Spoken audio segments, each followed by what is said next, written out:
আমরা তো ভাই সবরে দিয়া দেখছি, বালা মানুষও দিয়া দেখছে, খারাপ মানুষের দিয়া দেখছি, কোনো ব্যক্তি আসলে দেশটা ভালোভাবে পরিচালনা করতে পারছে না।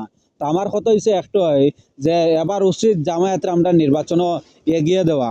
কারণ দেখি তারা কিভাবে আসলে দেশটা চালায়, তারার সার্ভিস আমরার দরকার আছে, তারার যে নিয়ম কারণ আছে, তারার যে সিস্টেমে চলে, এই সিস্টেমে যদি আমরা দেশটা চালাইতে পারে, তা আমার মনে হয় দেশটা এত খারাপ চলতো না।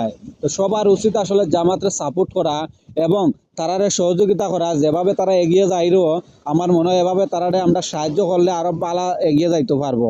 তো সবাই জামাতে সাপোর্ট করবা, দেশটা আমরা সব বাটপাড়া হাতে দিয়েছি, একবার জামাতে দিয়া দেখি যে বলতে দেশটা কিভাবে চালায়। কারণ রাজনীতি কইরাম এতে আপনারা মাইন্ড করেন না জানো, যে এই দেশের সরকারই আসলে তারা এখানে আমি সাধারণ একজন পাবলিক, আমি রাজাকে বিশ্বাস করি, ওই দেশের সরকার তো নেই। যে বাংলাদেশের যত সরকার আইছে গেছে সামনে হইব, সবচেয়ে আমি বিশ্বাস করি রয়ে, কারণ তারা নীতিবালা, তারা ইসলাম রে আরো অনেক দূর এগিয়ে নিয়ে যাইতে পারবে, এর লাগে আমি তারা সাপোর্ট করি।